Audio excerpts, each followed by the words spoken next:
এলাম বাবা, ভালো থাকো। আপনিও ভালো থাকবেন।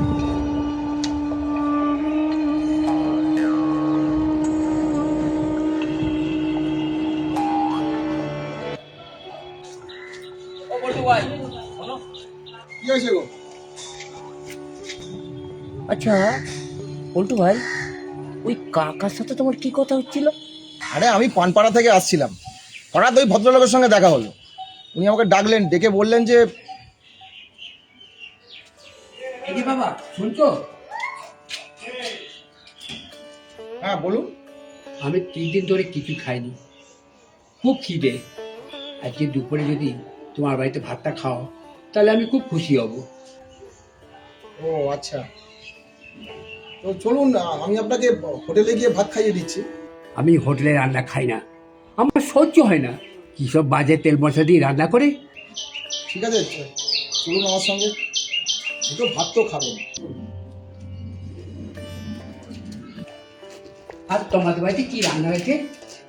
ওই ভাত, বোধহয় বিউলির ডাল, লাল শাক আর বাঁধাকপির তরকারি।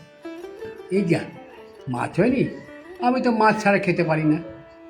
না আসলে আজকে আমাদের মাছ হয়নি।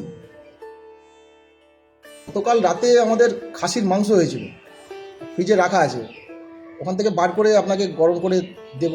খাসি মাংস চলবে তো? চলবে কি বাবা, দৌড়বে। চলুন চলুন। তারপর খাওয়া দাওয়া করিয়ে ওনাকে ছাড়লাম।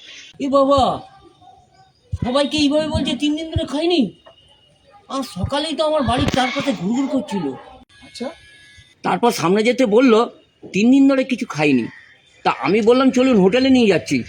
বললো হোটেলে আমি খাই না। ও তার মানে আমাকে যেটা বলেছে তোমাকেও সেটা বলেছে, হোটেলে খায় না? হ্যাঁ, তাহলে বলছিটা কি?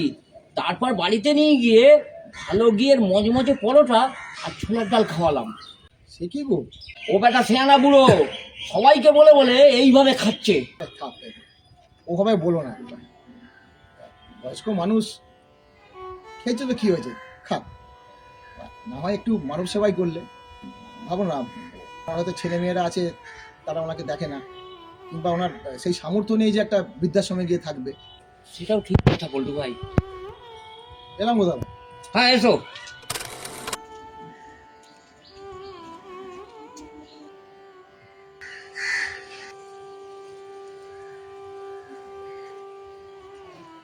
ও কাকা, ও কাকা। কিছু বলবে? বলছি, আপনি এইভাবে ঘুরে ঘুরে নিজের পেটের খাবার জোগাড় করছেন, তার চেয়ে বরং আমার এক বন্ধু বৃদ্ধাশ্রম আছে, সেখানে যদি আপনি চান তো থাকতে পারেন। আপনার থাকা খাওয়া পুরোপুরি ফ্রি। বৃদ্ধাশ্রম? হ্যাঁ, আমি বুড়ো নাকি? না, বুড়ো কি আমি বলেছি? আপনার তো যথেষ্ট বয়স হয়েছে। আমার মাত্র 74 বছর বয়স। আমার নিজের বাড়ি আছে। আমার বড় ছেলে আমেরিকাতে থাকে, আর ছোট ছেলে ব্যাংকের ম্যানেজার। তাহলে আপনি সবার থেকে এইভাবে চেয়ে চেয়ে খান কেন? বাড়িতে বউ রান্না করতে পারছে না। কেন? রান্না গ্যাস ফুরিয়ে গেছে।